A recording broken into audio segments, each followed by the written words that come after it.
Brad Gerstner, CEO of Altimeter Capital and who's frequently on the All In podcast, said that they're starting to invest heavily in Tesla.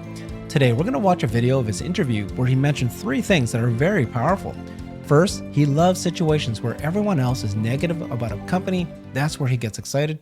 Second, he sees Tesla full self-driving to have a ChatGPT moment, with 2024 being a big year. And third, he compared Tesla to Apple, where full self-driving as a subscription is similar to when Apple released its Apple Music streaming service.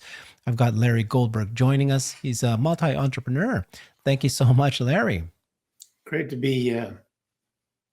You have a big week. You accepted your Cybertruck. You've got FSD version 12.3, and you've been traveling the US, and soon you'll be traveling the world. So thank you for joining us. Really appreciate you. It's a pleasure. So let's talk about this. This is great to finally, to see some investors who buck the grain. That's what we want to hear more, find out why they think this is the case. This is Brad. He's the CEO of Altimeter. This is Tesla Boomer Papa, the husband of Tesla Boomer Mama. And, he took a video of this. So let's take a look at this video and get your reaction to it. In China, a company that has continued to cut prices in large part because of lagging EV sales is Tesla, which you bought. It's been a terrible performer, as you know. It's certainly the worst of the mega caps, if you want to still call it that, year to date. Why'd you buy Tesla, Brad? Well, Scott, you start with probably the best product engineer CEO on the planet, a stock that's sold off a lot, right? And, when everybody else is negative about things, like negative on Google, negative on Tesla, that's when we start getting excited, particularly when they're run by a founder who's as extraordinary a product leader as Elon Musk. But there was a second catalyst, and a little plug here for my podcast, BG2 Pod with Bill Gurley. We went into this in depth 3 or 4 weeks ago, but Tesla, kind of when everybody else was asleep, launched full self-driving 12. This was their new generation of self-driving model on their car. I described it on Twitter as, when I took a test ride in it, as kind of a ChatGPT moment. In fact, I think Michael Dell said something similar on Twitter. Why is that? Because they totally scrapped their prior deterministic models and have moved to an imitation learning model that really, for the first time, unlike Waymo, which is still a deterministic model, feels like a human driving the car. So I think they're making massive progress at an accelerating rate on FSD 12. He's now pushed that out for free to all Tesla owners so that they get to sample, see what it feels like. If a meaningful, or even just a small percentage of those agree to pay him $200 a month for FSD 12, all of a sudden this goes from razors to razor blades, right? Where people are paying for services. Think about that services transition at Apple that occurred in 2015, 2016, and it's the type of thing that other people can't easily copy. He's got 5 million robot cars on the road collecting data that's training this imitation model that makes it demonstrably better and almost impossible for all the traditional OEMs to replicate. So we like that for Tesla, but we also stipulate China's messy.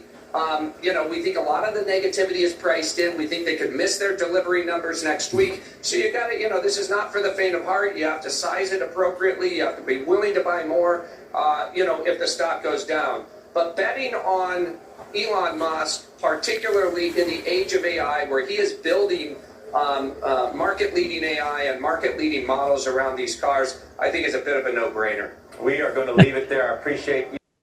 I mean, that's just fun. It's so logical, so obvious, but this is like just a few people that we've been able to find who's actually saying it as it is. What's your reaction to that clip?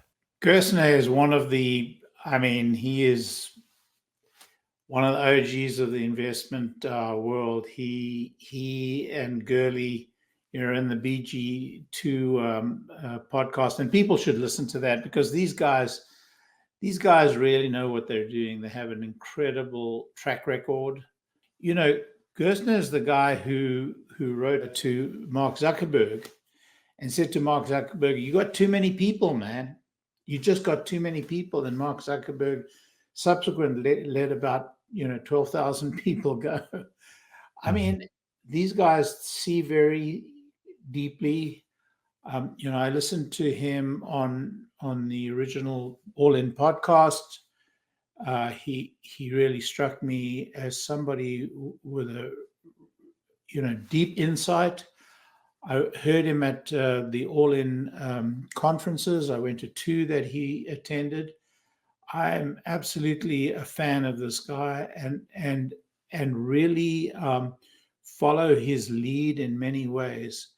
And because when he has a view on a stock, it's built up of a very serious intellectual consideration. So yeah, I'm with him 100%. And his analysis is exactly what mine was. And I've been in the stock for many years, longer than he has.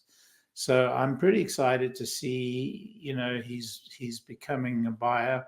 But look, you have to have the fortitude to invest in a stock that is, not a very popular stock right now, and is going to go through these tough times until the wave kind of catches up. The so-called next wave that Elon talked about. So yeah, it's going to be an interesting period of time, and it's not going to be next month, and it's not going to be next quarter. It's going to be next year, and maybe a year after. I've spoken about that very often, but I'm very pleased that Gerstner sees it as well. Okay, let's break it down to each of these points that he said, right? And get your thoughts on this. So first, he says betting on Elon Musk, particularly in the age of artificial intelligence, where he's building market-leading models, is a no-brainer. It has the best product engineer CEO on the planet, which has led the company to become a market leader. And when everyone else is negative about companies like this, that's where we start to get excited, particularly when they're run by a founder who's extraordinary as a product leader is Elon Musk. Again, yeah, tell me what you're thinking about that, because you got Elon always just knocking out of the park. I did a show yesterday, just, the last 2 weeks, he had Starship launch, which you were physically there. He demonstrated Neuralink, which is a quadriplegic controlling a computer now. That just, again, mind-blowing, right? Literally. And then he's launched FSD, getting rave reviews after years and years and years of saying it's not possible to have a self-driving car. Now it's looking like it's very possible. So you're going to bet against this person who started OpenAI, who before the ChatGPT moment, he was the person that knew 7 years ago that it was coming. And now he's got all these happening, and people don't listen to him when he says that I've got real world AI. So what do you think about the idea of betting when things are negative? The sentiment is incredibly negative. I'm absolutely aligned. I mean, you don't buy a company when it's, reached its pinnacle. You buy a company when it is really undervalued by the market. And the fact that it's so undervalued by the market is a very important moment. Gerstner sees past the noise. He definitely sees past the noise. I listened to analysts today, saying, well, these are very bad times because Elon is not communicating, and, they had this disastrous investor call, and they're going to have another disastrous investor call in a couple of weeks' time, and it's going to be another buying opportunity. So, yeah, Gerstner is looking at what should be looked at, the reality of the situation. I wrote a piece today in X talking about the business models of yesterday are dead. Software companies are, they're walking into a desert with absolutely no sustenance out there. And Elon saw this coming. He talked about this change in this entire change in software and the hardware it supports. So we're talking about visionaries, whether we're talking about Elon or we're talking about Gerstner, we're talking about people who really see very deeply and who have the courage of their convictions. Yeah. Do you have a quick comment on, so many people that we've been speaking to, they will say something like the stock market is never wrong. The stock price is telling you something. And I'm like, what? The stock market is always wrong. Yeah. and you have to decide if the business and product is correct and whether or not the stock price is reflecting it correctly, and people are missing it. But that, you know what I mean? There's so many more traders and investors who believe stock market is telling you something. What's your comment when you hear that? The stock market is it is no different from any other market. On any given moment in time, the pricing is wrong. Over time, the pricing becomes more and more accurate. Mm-hmm.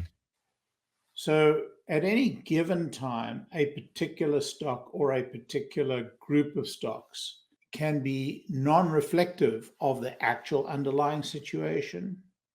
And by the time they catch up to the underlying situation, situations can have changed. So the market, Graham said it's a weighing machine in the short term, and it's a voting machine in the short term and a weighing machine in the long term. And what he's saying is that, people are acting in terms of what they're thinking at that very moment in terms of pricing it in the short term. It's only in the long term that the reality is revealed, that the actual value is revealed. And so that's just that's just a fact of life of the stock market. So anybody thinks that the stock market is true and right cannot explain away the massive changes in value of stocks from day to day to day. Yep. That's Ben Graham of Buffett. Okay. Not so, Ben Graham of Buffett. Ben Graham came long before Buffett.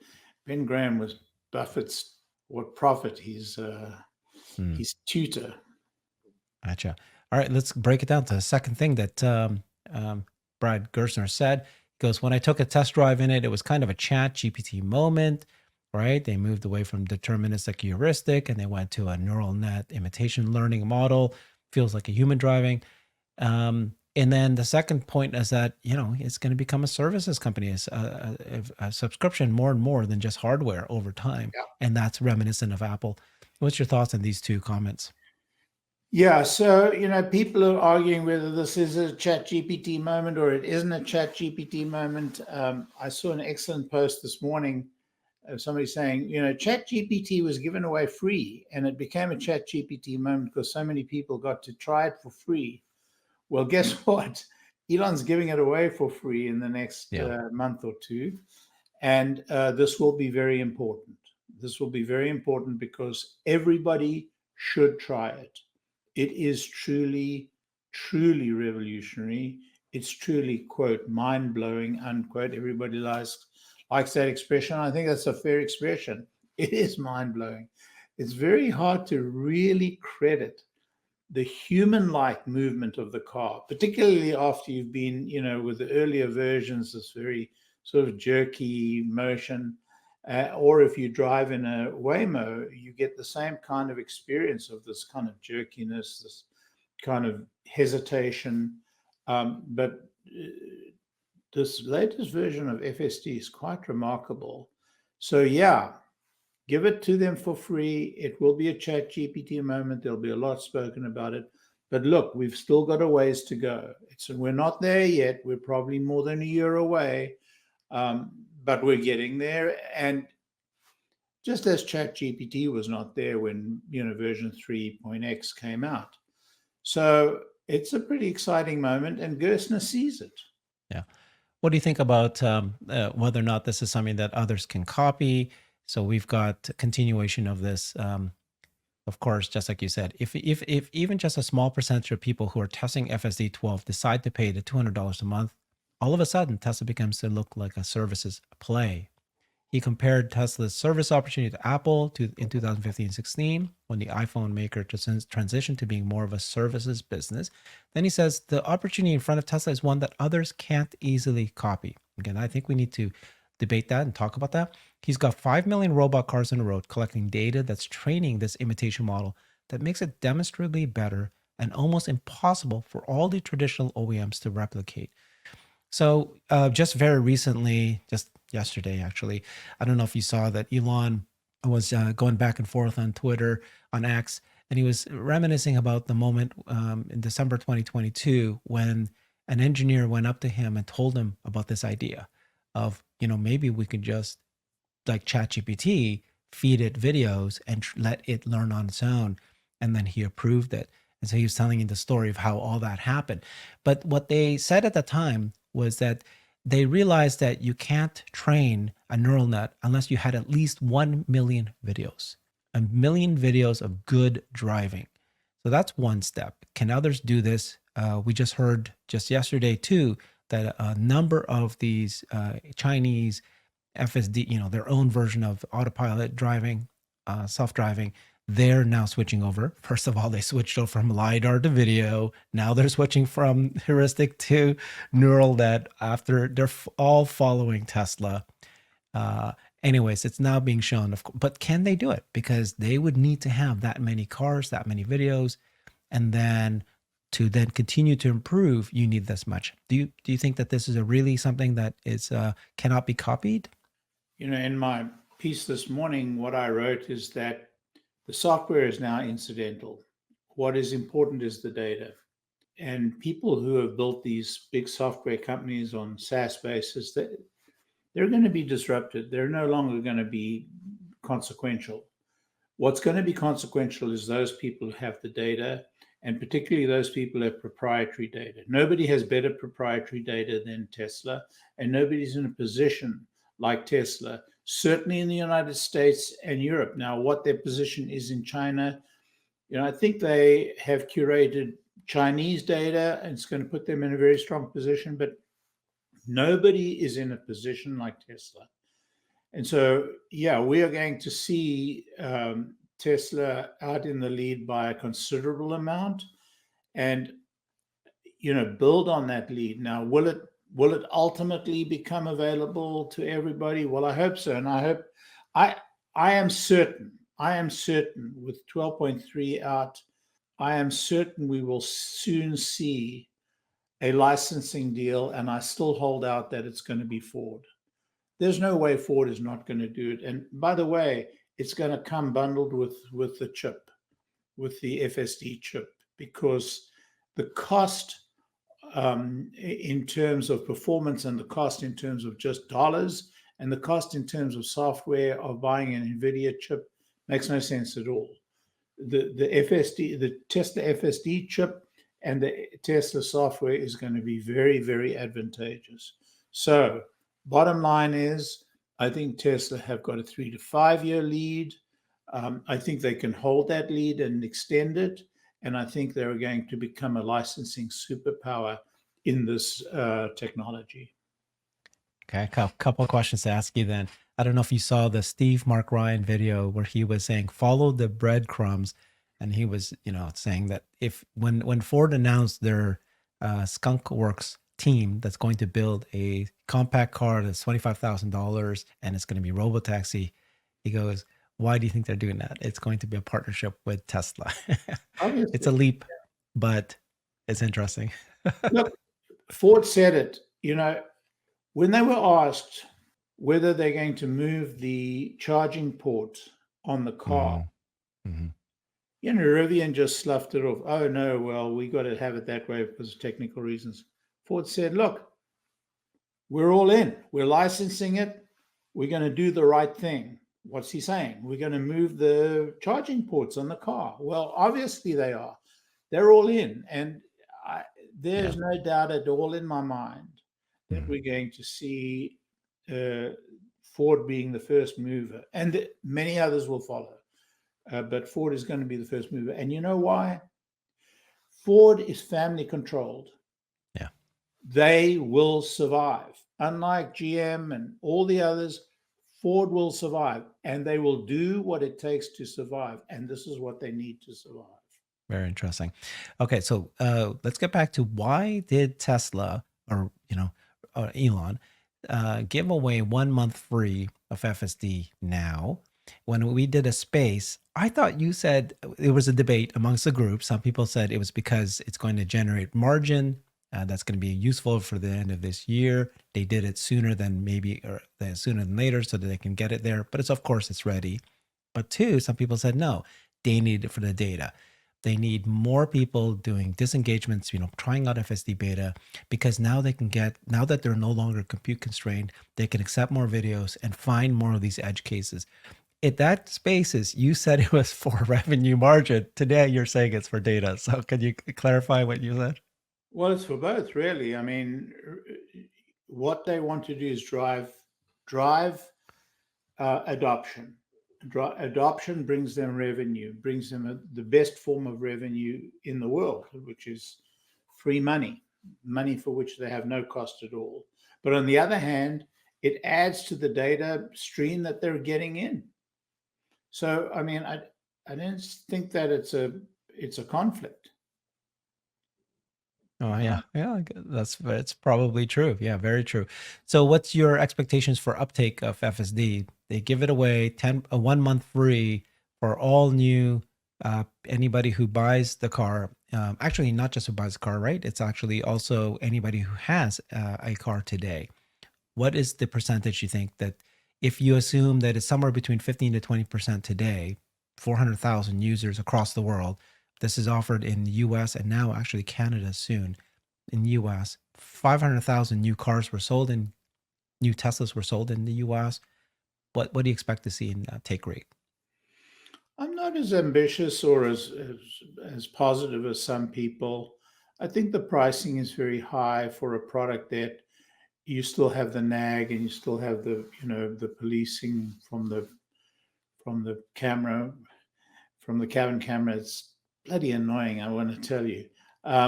So I'm not as bullish as most people are about the uptake. I think a lot of people will try it, a lot of people like it, but I don't think a lot of people are ready to spring $200 a month. Times are really not great right now, in my judgment, and a lot of people think they are. I don't think they are. So I think the pricing is wrong for the state of the product at the moment. I think the pricing at $200 a month is low for a released product that is no longer subject to limitations. I think it is very high for the product that has the current limitations. So, my own feeling is that it should be $60 to $90 a month. But there will be some uptake. There will be, it may not double, but it will get somewhere towards that doubling mark, which is still, 60%, Significant. not where it should be. Yeah, I agree with you. Okay, so I that's where I was thinking it's going to double from 20%, 15, 20 to 30, 40. But the releases are coming fast and furious, right? We got 12.3.1, 12.3.2, and they're talking about 12.4, and they're releasing in Canada now. They've now allowed it for the 2024 branch, which means that any new car would be able to do this at this point. He talked about reverse, right? The full self-driving, be able to know when to reverse. It's coming. And they talked about smart summon and banish, sending the car to go find its own parking spot. All of this is coming now, like the next couple of releases. And Elon says by end of April, maybe May, let's say 2 months from now, it'll be the end of May. This will be a shiny product. If he's right and he's accurate about this, then that means that we're closer and closer to the full, at least all the features are the promises there, and then just continuing to work out some of these issues of edge cases. On his track record, I think November, December is probably the date we're looking at, which would be great. By the way, don't laugh. Yeah. If we can reach those goalposts by November, December, it's good. Then 2025 is going to be a blowout year. Everybody's missing the point of this quarter, that the Cybertruck ramp has been dramatically faster than people have talked about. Dramatically faster. Nothing is more important than that this year. Yeah. Maybe FSD is more important this year, but hardly marginally more important. You are, for the Cybertruck, you were one of the outliers. You were very bullish on the Cybertruck, right?